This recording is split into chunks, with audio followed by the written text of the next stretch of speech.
Sir कल supreme court का review हुआ, उस पर सुप्रीम कोर्ट अपने पहले वाले आदेश पर ही कायम है। सर क्या कहना चाहेंगे बीएड वाले कैंडिडेट को आप? देखिए, जैसा मैंने अपने पिछले प्रेस कॉन्फ्रेंस में भी बताया था, देखिए मैं बिल्कुल मौका दूंगा, क्योंकि मैंने पहले भी प्रेस कॉन्फ्रेंस में बताया है कि जो लोग दोनों किए हुए हैं, बीएड और डीएलएड दोनों किए हुए हैं और प्राइमरी में वो अपना अप्लाई भी किए हैं, तो उनको हम मौका देंगे अपने डॉक्यूमेंट में परिवर्तन करने का। सुप्रीम कोर्ट द्वारा कह दिया गया है कि प्राइमरी स्कूल के लिए डीएलएड ही मान्य रहेंगे, तो सर क्या एक तरह से समझा जाए बीएड के लिए मुश्किल जो है रास्ता बंद होते हुए नजर आ रहा है? माननीय सर्वोच्च न्यायालय का आदेश 4 ऑप्शन और 5 ऑप्शन से 4 ऑप्शन करना और उसके बाद फिर से ये जिज्ञासा होना कि चौथे ऑप्शन में तो कहीं none of the above, all of the above या more than one of the above, इस तरह की बातें हों, तो मैं इसमें अभ्यर्थियों से ये कहना चाहूँगा कि इस तरह के और ये 4 ऑप्शंस हमें लागू किया। अब इस चौथा ऑप्शन इसमें क्या होगा, कुछ भी हो सकता है। मैं इसके बाद से मैं जानता भी नहीं हूँ और मैं इनकार भी नहीं करूँगा कि अगर उसने अपने आरक्षण कोटि को मान लें कि वो सर्टिफिकेट लगाया है बीसी का और गलती से उसने एससी अपना एंट्री कर दिया है, तो इस एंट्री को सुधार करने का हम मौका देंगे, लेकिन हम डॉक्यूमेंट अटैच करने का मौका नहीं देंगे। नया डॉक्यूमेंट अटैच नहीं कर सकते हैं। नमस्कार, आप देख रहे हैं द बिहार टॉप। मैं हूं आदेशपुरी। बिहार में 1,70,461 शिक्षक भर्ती का परीक्षा प्रक्रिया समाप्त हो गया है और अब आगे रिजल्ट देने की प्रक्रिया और उससे पहले की कुछ प्रक्रिया जो है वो पूरी हो रही है।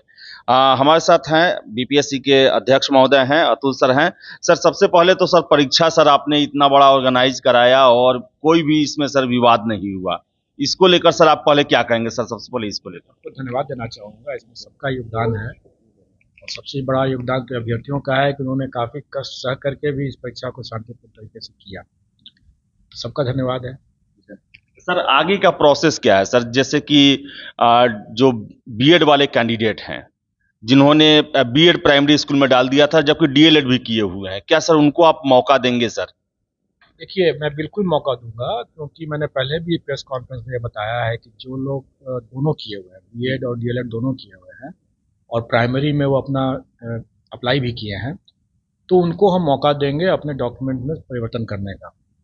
और इसके साथ साथ हम सभी अभ्यर्थियों के लिए हम ये सुविधा देने जा रहे हैं कि वो अपने जो प्रविष्टियाँ उन्होंने जो भी एंट्रीज किया है, जैसे मैं एक उदाहरण दे दूँ कि अगर उसने अपने आरक्षण कोटि को मान लें कि वो सर्टिफिकेट लगाया है बीसी का और गलती से उसने एससी अपना एंट्री कर दिया है, तो इस एंट्री को सुधार करने का हम मौका देंगे, लेकिन हम डॉक्यूमेंट अटैच करने का मौका नहीं देंगे।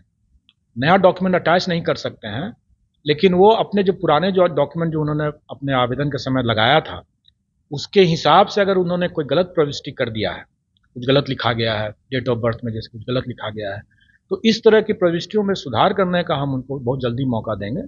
शायद हम लोग 1 तारीख से ही ये मौका दे दें उनको, 1 से लेकर के 3 दिन का, और ये सभी अभ्यर्थियों के लिए है। और इसमें सिर्फ अटैचमेंट का मौका हम सिर्फ उन्हीं अभ्यर्थियों को देंगे और वो भी सिर्फ क्वालिफिकेशन से संबंधित। जैसे हम लोगों ने कहा था कि बीएड अपियरिंग वाले अगर हैं तो वो उनको हम लोग अलाउ करेंगे, या सीटेट और एस्टेट वाले अगर हैं अपियरिंग कैंडिडेट तो उनको हम अलाउ करेंगे। तो उनका अगर आ गया हो अगर सर्टिफिकेट तो वो उसको अटैच कर सकते हैं। अगर उनका सर्टिफिकेट अभी नहीं आया है तो स्वाभाविक है कि वो अपना एडमिट कार्ड ही खाली लगा के रखे रहे होंगे, वो ठीक है, कि हम उनको मौका देंगे इस सर्टिफिकेट अटैच करने का। बाकी किसी डॉक्यूमेंट को अटैच करने का मौका हम नहीं देंगे। सर एक और चीज है सर, जो आपने पीसी में एक शुरुआत में कहा था सर बीएड वालों को लेकर सर प्राइमरी स्कूल में सर, और आपने कहा था कि सर बाद में एग्जाम के बाद जो है उसको लेकर उसका एक बनाया जाएगा कुछ नियम और पहले डीएलएड वालों को एग्जाम दिया जाए। लेकिन सर कल सुप्रीम कोर्ट का रिव्यू हुआ, उस पर सुप्रीम कोर्ट अपने पहले वाले आदेश पर ही कायम है। सर क्या कहना चाहेंगे बीएड वाले कैंडिडेट को आप?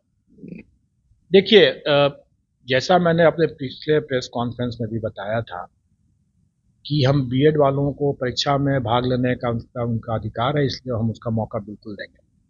और साथ साथ हमने ये भी कहा था कि परीक्षा फल हम नहीं पर अधिकार नहीं है उनका, इसलिए हम उसको रोक के रखेंगे जब तक कि संशय दूर नहीं हो जाता है। और आपने नोट किया होगा कि कई माननीय उच्च न्यायालयों के द्वारा भी यही स्टैंड लिया गया है। जैसे हम लोग देखते हैं कि छत्तीसगढ़ में और भी राज्यों में माननीय उच्च न्यायालय में जो भी विवाद इस तरह से गया, माननीय सर्वोच्च न्यायालय के इस आदेश के बाद, तो उन लोगों ने भी जो परीक्षा जो जिस स्टेज पर था उस स्टेज में अगर परीक्षा फल नहीं निकला हुआ है तो बीएड वाले अभ्यर्थियों का परीक्षा फल को रोक दिया था।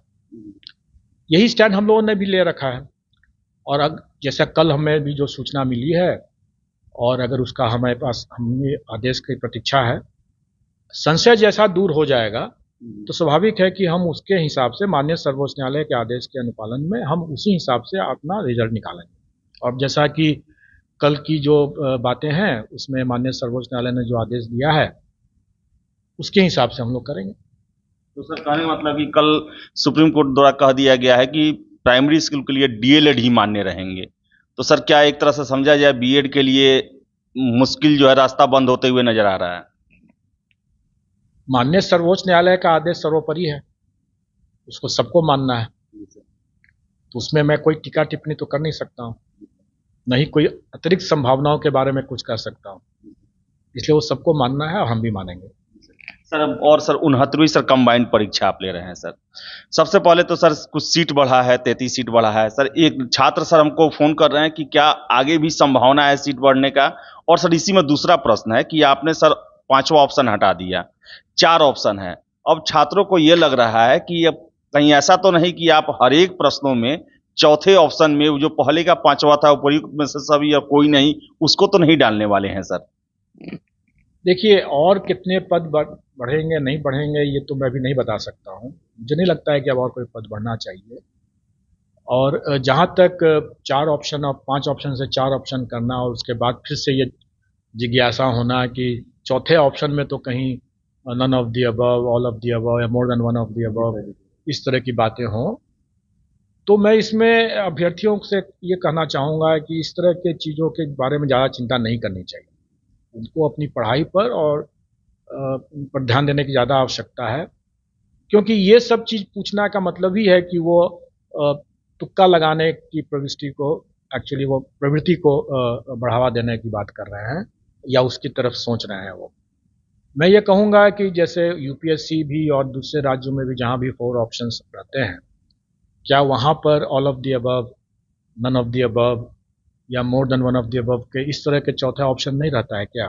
बिल्कुल रहता है।